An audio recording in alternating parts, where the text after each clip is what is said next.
नमस्ते सर्वांना, पुन्हा एकदा माझ्या एका नवीन व्हिडिओमध्ये तुम्हा सर्वांचं खूप खूप स्वागत आहे अगदी मनापासून। हे बघा, संक्रांत अगदी जवळ आलेली आहे। संक्रांतीला आपण दरवर्षी ना तीळ आणि गुळाची तर वड्या करतोच, पण जर तुमच्या वड्या चुकत असतील ना, एकदा माझ्या पद्धतीने बनवून बघा, म्हणजे तुमची जी वडी आहे ना ती अजिबात बिघडणार नाही। बघा, अगदी सोपी पद्धत आहे आणि एकदम अशा छोट्या छोट्या टिप्स आहेत जे तुम्हाला लक्षात ठेवलं ना की तुमची जी वडी आहे ना ती व्यवस्थित अशी होते।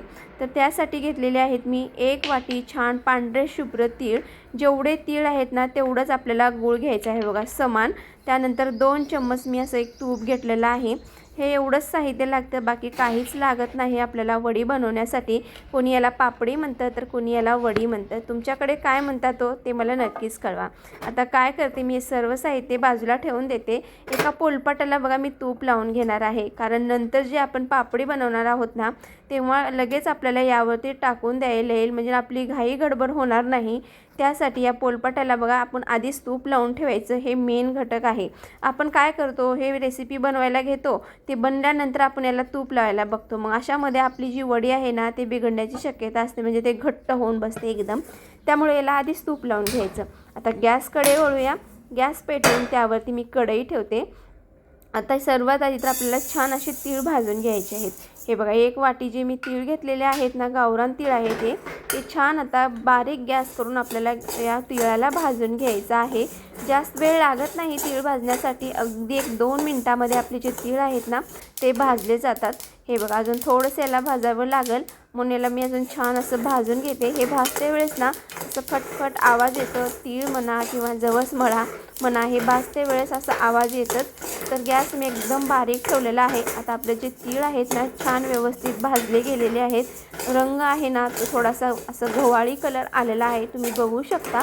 हे बघा, छान आता आपले तीळ भाजले गेलेले आहेत। आता हे जे भाजलेले तीळ आहेत ना एका प्लेटमध्ये आपल्याला काढून घ्यायचे आहेत, आणि हे जे तीळ आहेत ना थोडेसे थंड होण्यासाठी आपल्याला थांबायचं आहे। 1-2 ते 3 मिनिटामध्ये हे तीळ थंड होतात, तोपर्यंत आपण पुढची प्रोसेस करून घेऊया। मी गॅस पेटवून गॅसवरती जी कढई आहे ना गरम, तीच कढई रिपीट यावरती ठेवून देणार आहे। त्यानंतर या कढईमध्ये जे आपण तूप घेतलं होतं ना, साजूक तूप 2 चम्मच, ते तूप आता मी यामध्ये टाकून देणार आहे आणि या तुपाला छान वितळून घेणार आहे। हे तूप वितळल्यानंतर ना यामध्ये टाकायचं आहे आपल्याला 1 वाटी गूळ।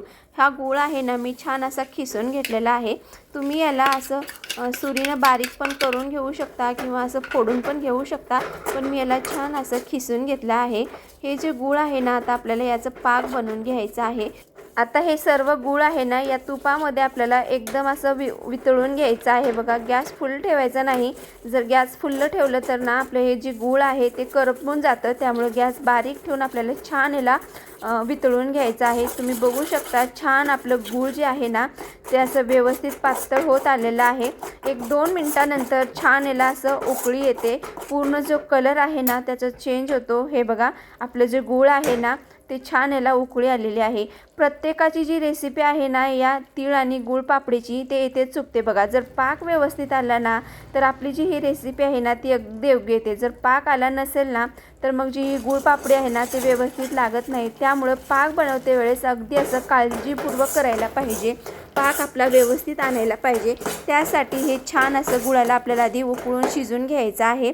पाक कसा तयार झाला ते तुम्हाला सांगू का, कसं समजते ते? तर एका वाटीमध्ये पाणी घ्यायचं, यामध्ये 2 थेंब गुळाचे टाकायचं, त्याचा गोळा होतो। तो जो गोळा आहे ना असं एकदम तटकुन्या तुटला तर तो आपला पाक योग्य आहे। हे बघा, असं मी टाकून दाखवते तुम्हाला। जर हा गोळा आहे तो जर मोडला तर जो पाक आहे ना आपला तो व्यवस्थित आहे, नाही मोडला तर मग नाही। हे बघा, अजून मोडत नाही। जर असंच जर आपण हे तीळ यामध्ये टाकलो तर ते एकतर दाताला चिटकतात, नाही तर दाताने तोडले जात नाही। त्यामुळं पाक आधी छान व्यवस्थित आपल्याला करून घ्यायचं आहे।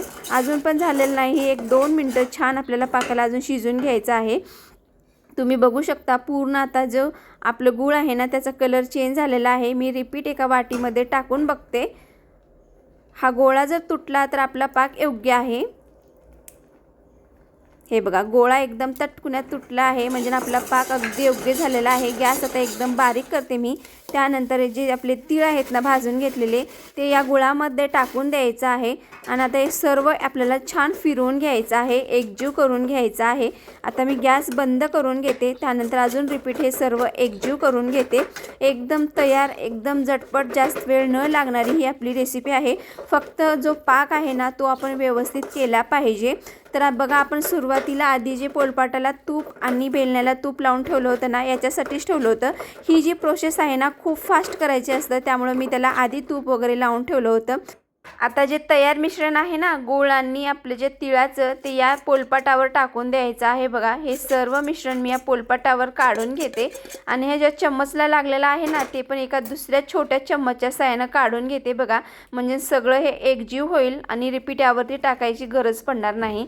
त्यानंतर बेलण्याच्या साहाय्यानं आता छान याला असं लाटून घ्यायचं आहे बघा, सगळीकडेच असं बघा एक समान झालं पाहिजे असं आपल्याला लाटून घ्यायचं आहे। एकीकडे जाड एकीकडे पातळ असं ठेवायचं नाही, कारण जी आपली वडी आहे ना ती नंतर असं व्यवस्थित निघते, त्यामुळे याला छान असं लाटून घ्यायचं आहे। तुम्ही बघू शकता किती छान असं आपली जी वडीची पापडी आहे ना ती लाटायला येत आहे। आता हे सर्व मी लाटून घेतलेलं आहे, तुम्हाला जवळून दाखवते किती मस्त त्याला चमकपणा आलेली आहे। ही चमकपणा कशामुळे आली सांगू का तुम्हाला, यामध्ये आपण तूप टाकलंय बघा, त्यामुळे छान याला एकदम चमकपणा आलेली आहे आणि एकदम असं छान व्यवस्थित दिसत आहे। आता थोडंसं हात लावून बघते, थोडंसं कोमट असलं की आपल्याला याची वडी पाडून घ्यायचं आहे। जास्त थंड करायचं नाही, थोडंसं कोमट असतानाच याची आपल्याला वडी पाडून घ्यायची आहे। असं पिझ्झा कटर घ्यायचं, नसेल तर मग तुमच्याकडे सुरी असेल ना त्याच्याने पण तुम्ही पाडून घेऊ शकता। हे वड्या तुम्ही तुमच्या आवडीनुसार पाडू शकता, छोट्या मोठ्या तुम्हाला हव्या असतील तशा। जर तुम्हाला वड्या पाडायच्या नसतील ना तर तुम्ही याचे लाडू पण बनवू शकता बघा, अगदी छान लागतात ते पण। आता मी सर्व वड्या पाडून घेतलेल्या आहेत, हे बघा अशा छोट्या मोठ्या जशा तुम्हाला हव्यात तशा तुम्ही पाडून घेऊ शकता। मी साध्या नॉर्मल असे पाडलेले आहेत, एकदम मस्त आता तयार झालेली आहे आपली वडी। आता ही जी वडी आहे ना आपल्याला एक 15 ते 20 मिनिटं थांबायचं आहे थंड होईपर्यंत। हे थंड झाल्यानंतर आपल्याला जी वडी आहे ना ती काढून घ्यायची आहे, एकदम इझी निघते, जास्त असं काही सत्वत नाही, तुम्हाला मी पुढे दाखवतेच। हे बघा एकदम थंड मिश्रण होऊन गेलेलं आहे। आता मी तुम्हाला एक एक वडी काढून दाखवते, एकदम इझी निघत आहे का नाही सांगा तुम्ही, कारण आपली ही जी वडी आहे ना अगदी व्यवस्थित आलेली आहे आणि जो पाक आहे ना तो अगदी व्यवस्थित आला की वडी अशी व्यवस्थित निघतेच, अजिबात चुकत नाही। त्यामुळेच तुम्हाला सांगत होते की मी पाक करते वेळेस थोडंसं लक्षपूर्वक करायला पाहिजे। त्यानंतर सगळ्या वड्या मी अशाच हातानं काढून घेतल्या आहेत, एका प्लेटमध्ये काढून घेते। यावरच्या ज्या वड्या ठेवलेल्या आहेत म्हणजे ते खालच्या वड्या पण मला काढून घ्यायला येतील। हे बघा सर्व वड्या मी एका प्लेटमध्ये काढून घेतलेल्या आहेत। तर तयार आहे आपली ही गूळ आणि तिळाची पापडी वडी जे तुम्ही म्हणता ती एकदम छान झालेली आहे का नाही सांगा बरं। तर ही जी वडी आहे ना तुम्हाला जवळून दाखवते, हे बघा एकदम मस्त असं दिसत आहे, खूप सुंदर। आता याला मी खाऊन तुम्हाला कशी झाली ते पण लगेच सांगते। एकदम छान अशी वडी तयार झालेली आहे बघा, एकदा तुम्ही या पद्धतीने नक्कीच बनवून बघा, खूपच छान खूपच टेस्टी झालेली आहे आणि दिसायला तर एकदम भारी झालेली आहे। तुम्ही बघू शकता, पण चव नाही बघणार तुम्ही तुमच्या घरी एकदा माझ्या पद्धतीने ही अशी वडी नक्कीच बनवून बघा आणि ती कशी झाली ते पण मला कळवायला विसरू नका। आणि हो, ही रेसिपी जर तुम्हाला आवडली असेल ना तर एकदा माझ्या चॅनेलला नक्कीच सबस्क्राईब करा, म्हणजे जेव्हा केव्हा मी काही नवीन व्हिडिओ करेल ना तेव्हा तुम्हाला नोटिफिकेशन येईल। त्यासाठी चॅनेलला नक्कीच सबस्क्राईब करा, आधीच सबस्क्राईब असतं चॅनेलला लाईक आणि शेअर करायला विसरू नका। बाय, भेटू एका नवीन व्हिडिओमध्ये, तोपर्यंत खात राहा, मस्त राहा, बाय बाय, हॅपी संक्रांती।